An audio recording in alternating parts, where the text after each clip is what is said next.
Olá, gente linda e abençoada. Estamos aqui mais uma vez para meditar na Palavra de Deus e aprender com ela. Sou a missionária Deise Carvalho Antunes. Muito obrigada pela tua visualização.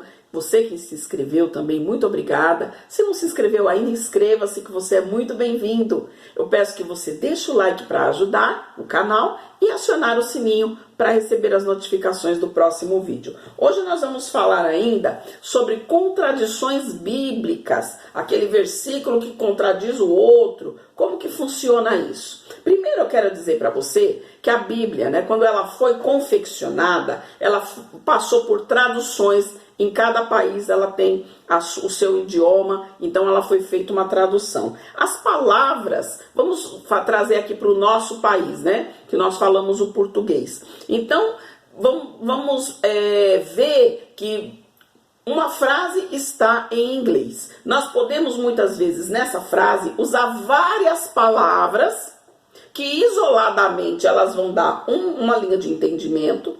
E nós podemos usar várias palavras para falar a mesma coisa. Então isso é um dado importante. Sofreu aí uma perda no momento da tradução. Ah, mas então a palavra de Deus, ela não é autêntica. Então a palavra de Deus não é confiável. Eu não estou dizendo isso. Eu estou dizendo que houve uma perda durante a tradução. Outra coisa é a linha de raciocínio humana. Eu entendo de uma forma, você de outra, o outro de outra. Por isso que nós temos aí várias denominações, várias religiões, porque cada pessoa prega de uma forma. O que nós temos que fazer antes de falar alguma coisa? Dobrar o joelho e pedir a Deus entendimento e sabedoria. O Espírito Santo da verdade, ele vos mostrará e vos fará lembrar de todas as coisas. O Espírito Santo é quem convence o homem. Então essa é uma ação do Espírito de Deus. É a ação de Deus sobre as nossas vidas. Tá bom, missionária? Mas tem um versículo que diz que Deus se arrependeu e tem um outro versículo que Deus não se arrepende. E aí? Vamos ler Gênesis 6.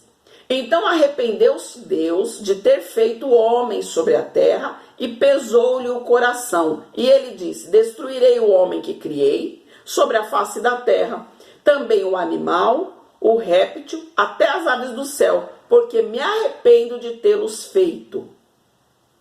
Ah, missionária, mas tem um versículo lá em Números 23, no versículo 19, que diz que Deus não é homem para que minta, nem filho do homem para se arrepender.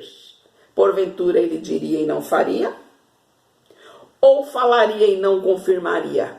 Então, um versículo está dizendo que Deus se arrependeu e o outro versículo está dizendo que ele não se arrepende. Como que você explica isso, missionária?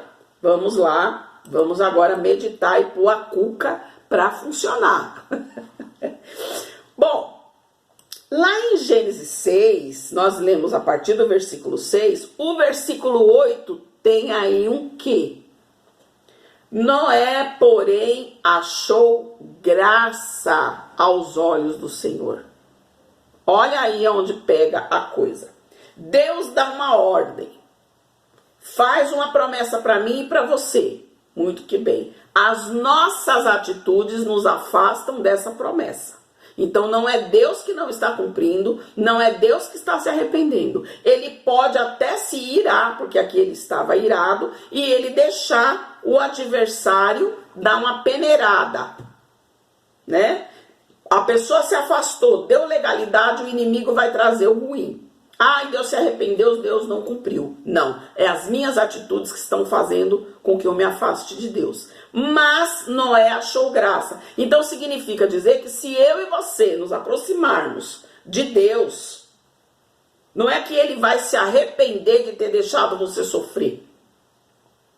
Ele vai usar a sua misericórdia. A palavra-chave aí é misericórdia. Segundo Crônicas 7,14, ele vem falar: se o meu povo que se chama pelo meu nome se humilhar, orar e buscar a minha face e se converter dos seus maus caminhos, eu ouvirei do céu, perdoarei os seus pecados e sararei a sua terra. Então Deus, ele é misericordioso e bom o tempo todo. para quem quer trazer aí uma polêmica e dizer Deus se arrepende ou não se arrepende, eu respondo dessa forma, que ele usa da sua misericórdia para aquele que se aproxima dele. Quando Deus se irou e pensou, vou destruir, ele disse, não, mas tem um que vale a pena.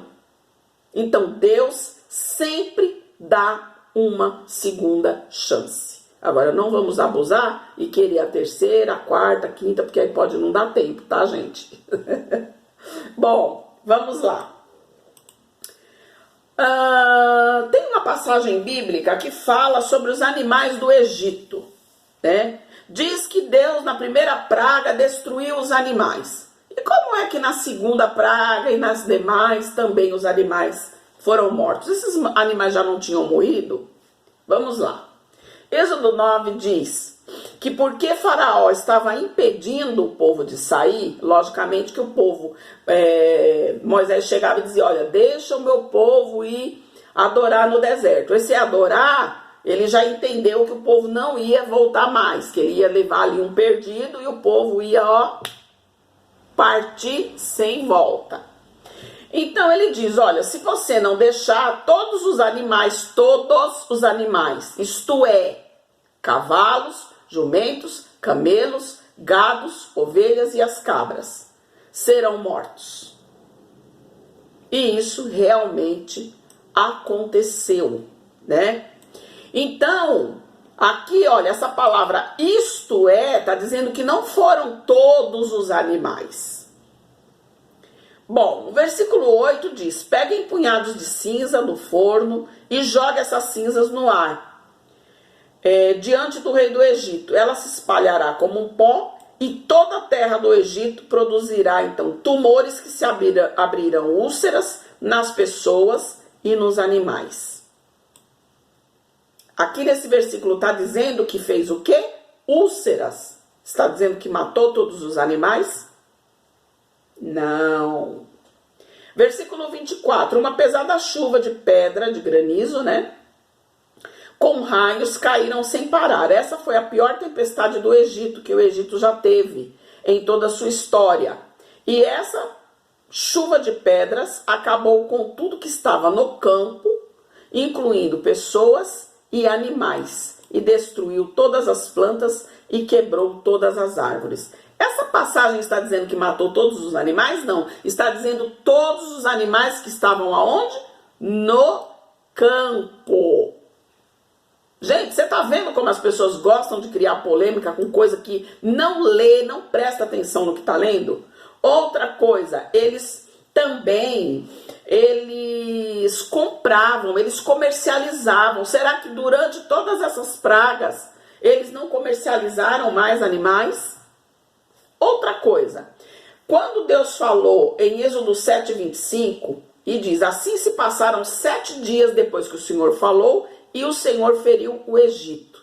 Se passou 7 dias, se foram 10 pragas, vamos supor que a cada 7 dias acontecesse uma praga. Então levaria o quê? 70 dias. Eles teriam tempo de recuperação. Mas a palavra não afirma e nós não sabemos. Será que foi uma praga por ano?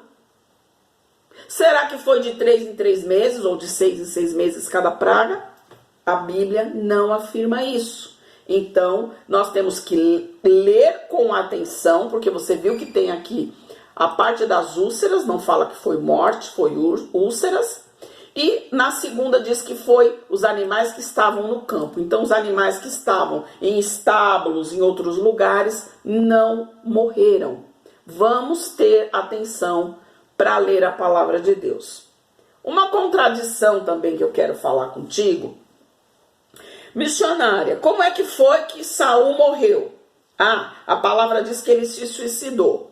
1 Samuel 31, versículo 4 a 6. Não, mas tem uma passagem que diz que foi uma amalequita que o matou.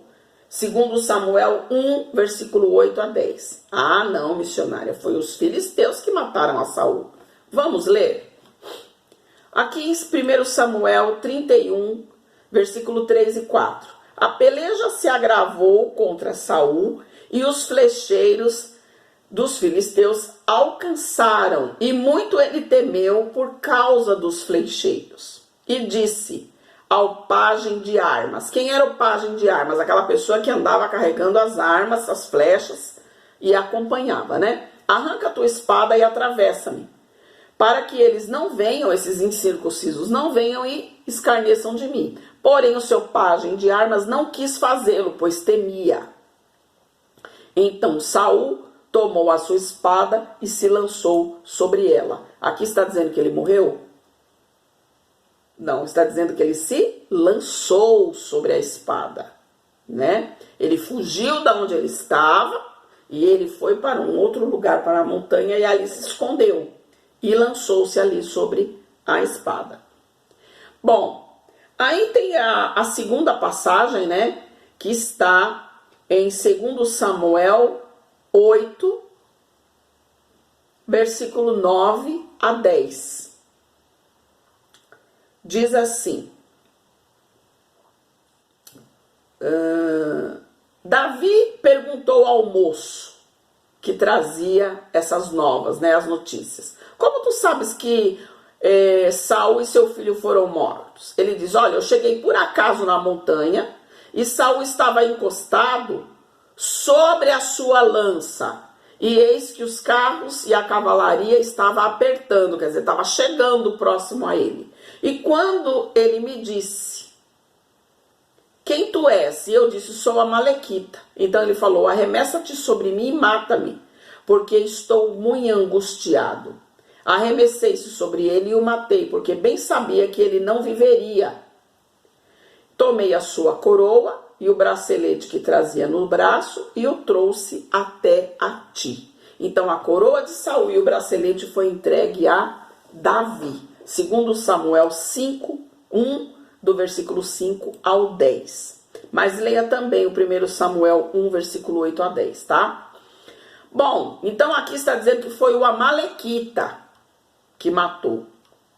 A outra passagem está dizendo, né, que os ossos de Jonatas, né, e os ossos de Saul, porque foi levado, os filisteus levaram, né, foram trazidos, né? Os filisteus tinham pendurado, a muitos tinham enforcado, quando feriram a Saul em Gilboa. Então, ele foi ferido pelos filisteus, ele fugiu, se lançou sobre a sua lança, mas quem matou foi o Amalequita. Olha como um texto vai complementando o outro, né?